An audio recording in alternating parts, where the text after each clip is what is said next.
Ninjani bhuti wami? Ngithemba ukuthi uyaphila.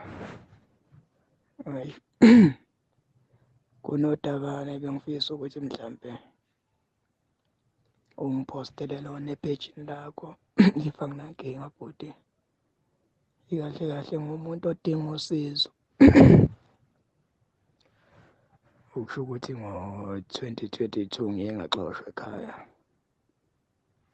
Isimo sokuthi ubaba wayethola ukuthi angiyona ingane yakhe. Okusho ukuthi lokho kwenzeke ugogo besakhona ngo-2020. Okusho ukuthi ubaba ubengumuntu obehlala eGoli, uma ehlala eGoli shuthi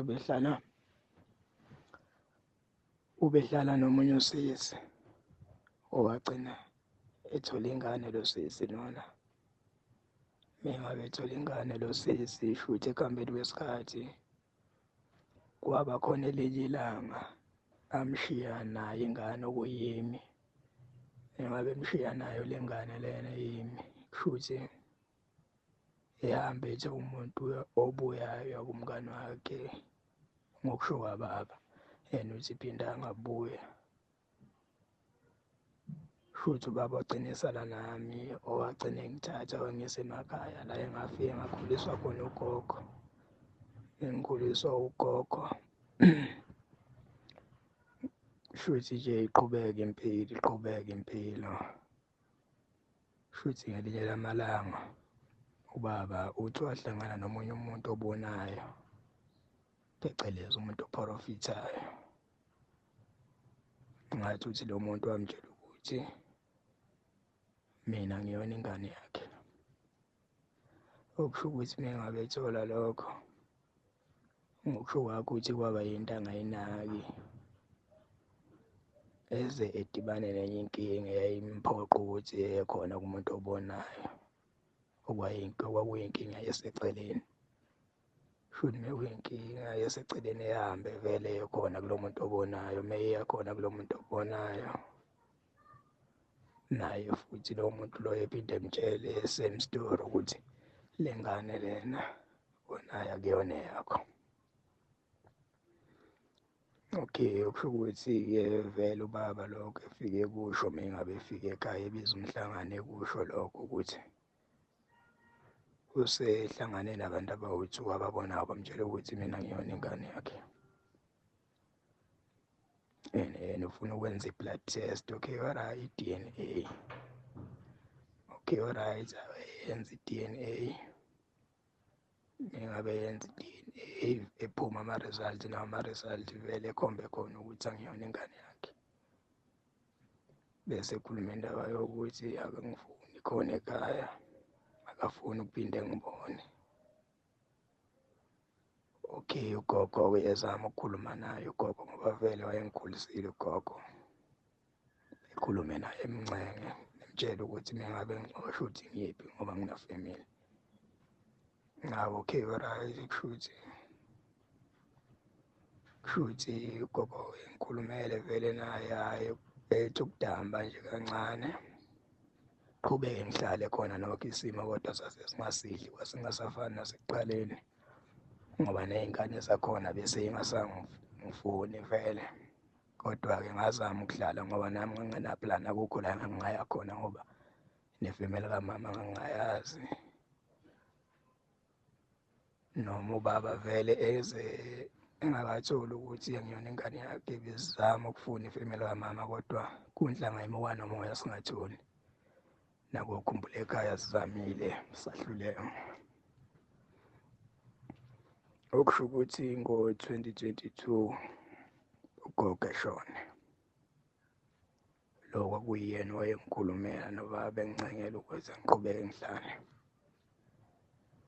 Mengabe eshona ugogo ngakusasa nje engcwatshwa ugogo ngakusasa kwakhona ngavuswa wuye ubaba engitshela ukuthi angiphume ngiphele la ekhaya. Kwasho ukuthi bekukhona omunye ubhuti ebenginokubuya ngisebenze naye khona la bengihlala khona.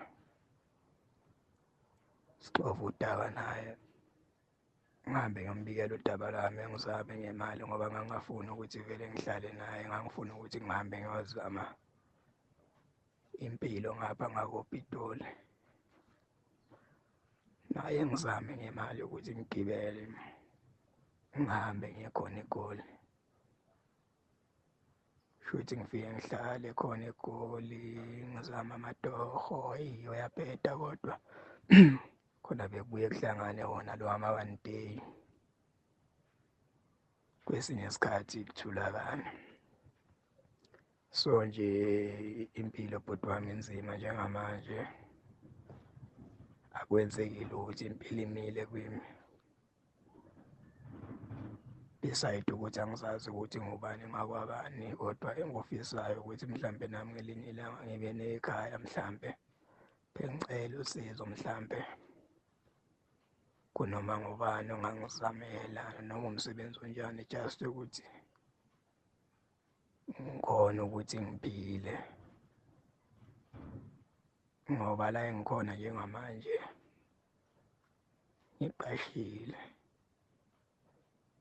shuthi uMastende ngamchazela lonke udaba lami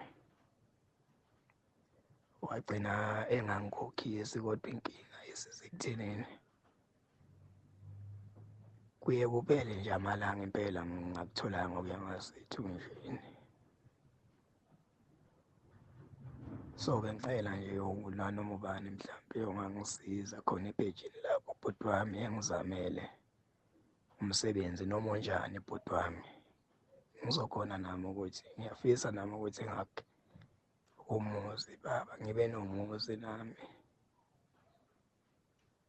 njengabanye abantu ngalokhu ngihambe ngihlala ngiyacela Bafowethu ngiyathemba ukuthi isitori sabhuti nizwile mangabe uyafisa ukumsiza ngangithinta lapha enambeni ethi 079 655 9670 ngikhona lapha ku WhatsApp na Facebook futhi ungangithola epagini elithi Msizi SA elinama followers awu 201,000 then uzokwazi ukuthi ungithole mina ngijoba nginja number yami 079 655 9670 mawukuthi ungakwazi ukuthi umsizi noma umtholele umsebenzi mhlambe ngabe kuyaqashwa la noma uyafisa ukusiza ngokulekelela lokho ofisa ukulekelela ngakho ngithinte lapha enambeni yami bafowethu sinjalo ke istory sabhuti uyacela nkosami ke uhlabe ulawule wengane zakwethu kuthanda ukuthi ke isimo sishube ngempela asihleneze ke lesi simo.